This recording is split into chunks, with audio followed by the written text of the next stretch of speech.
Hey class, it is Mrs. Gilling back, and I am super excited to help you with some things you can do to be more successful in Unit 3. But before we do that, I've got a joke for you. So this is one of my mom's very favorite jokes. She's been telling it to everyone. She goes to the grocery store, she tells them this joke. She's on the phone with someone, she tells them this joke. Sees a random person on the street, she tells them this joke. So pretty much her favorite joke. So one day, our president, Mr. Donald Trump, was out walking about and he had his Secret Service with him. Well, all of a sudden, one of the Secret Service men goes, "Mickey Mouse!" And out of confusion, Donald just kind of looks around and then moves out of the way, and boom, a bullet whizzes by. And he was saved because that serviceman said, "Mickey Mouse." Well, someone went up to the Secret Service agent and goes, "What in the world were you thinking? What made you decide to yell out Mickey Mouse? Is it some sort of code? Like, why did you do that?"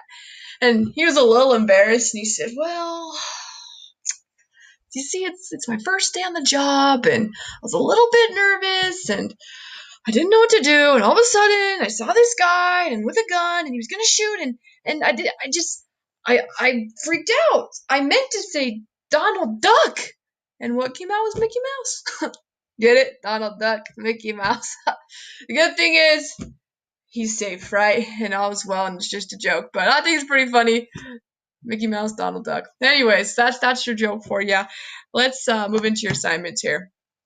So the good news is for your project this unit, all you have to do is your final draft. And if you play your cards right, it shouldn't take you very much work.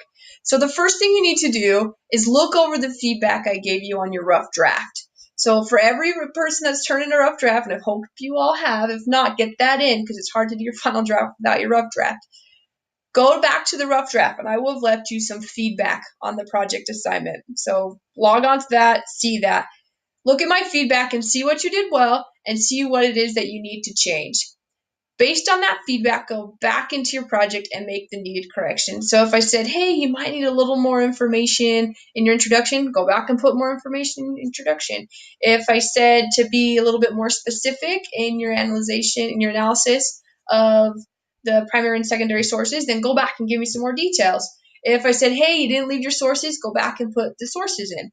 Whatever feedback I leave you, go and put it in, because if you're not doing that, then you're not going to get 100% on your project. If you want to get a good grade on your project, you need to take my feedback. Everywhere where I say something to improve, it's where you're losing points essentially in your final draft. So if you go back and you make those changes and you look at it and the grammar's good, your punctuation's good, spelling's good, you have all the right information in there, it's flowing, a great introduction, a good conclusion. If all that's there and you're ready, then turn in your final draft and I'll grade it.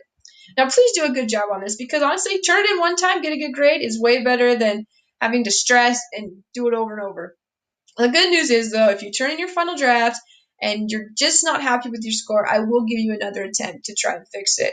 However, I will not do that until you turn in your rough draft. So if you haven't turned in your rough draft, that is your top priority this week. Get that rough draft turned in.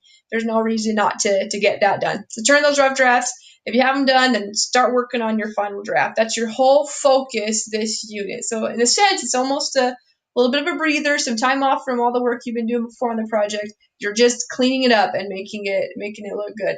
So if you have any questions about the feedback I left you, anything you're confused about, please ask. You can leave a comment underneath the feedback I left in FlipSwitch, or you can send me an email, call me. I'm more than willing to help you be successful on your projects. And I've enjoyed reading the ones so far. They're pretty fascinating to me. So that's your project goal this unit. Work on your final draft. Now, for your current event discussion assignment, I'm not having very many of these turned in still, and I need to let you know something.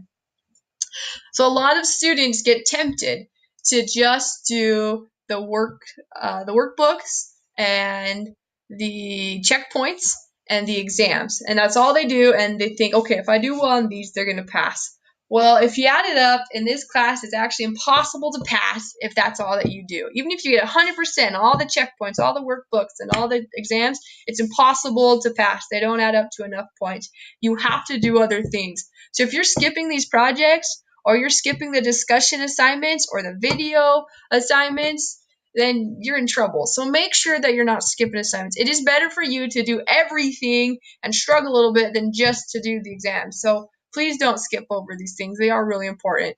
And honestly, the current event discussion assignments, they help you to understand the material in the course. They help you make real world connections. So you're learning about something and then you say, why is this important? How does it apply to my life? And then you go and find an article that relates to it and you realize this is why it's important. So I'm going to explain it again what you're doing for your current event discussion assignment, and this one's for Unit 3. So you won't be doing the normal discussion prompts in FlipSwitch. Instead, when you get to the last discussion prompt of the unit, you're going to put in this information.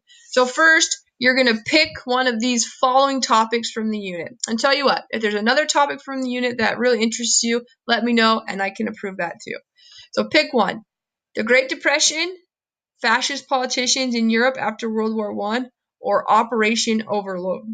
So that's your first step. Just pick one of those topics. The second step, I want you to write one paragraph, just one paragraph, 3 to 5 sentences, explaining what that topic is. Now, I've had some people turn in long explanations. Part of being a historian is learning how to make things shorter, to summarize. So I want you to write just one paragraph explaining in a nutshell. If a friend will ask you, hey, what's the Great Depression? Boom. And this is what you tell your friend the Great Depression is. Just a short little 3 to 5 sentence answer. Okay? Explain what that topic is. The next step is to go and do some research. Look for current events. See what's going on in the world. And this is something you should be thinking about throughout the unit. Look at the newspapers. Go online. Look there. When you're on Facebook and one of the news article pops up, pay attention to those. I want you to find a current event. That means something written within the last 3 months, so something pretty recent. Find something going on in the world today that relates to the topic that you picked. So if I were talking about the Great Depression, I could look at an article that talks about today's economy, and I could compare the economy today to the economy during the Great Depression. And that's something that I could do. So you're going to find your current event, and you're going to write one paragraph summarizing that current event article. So pretty straightforward. You're going to say, this is the article I read, and this is what it's about. And then the last part you're going to write for your third paragraph, you are going to tie them in. So you're going to say, this article that I read relates to the topic from the unit, and then explain how they relate in 3 to 5 sentences.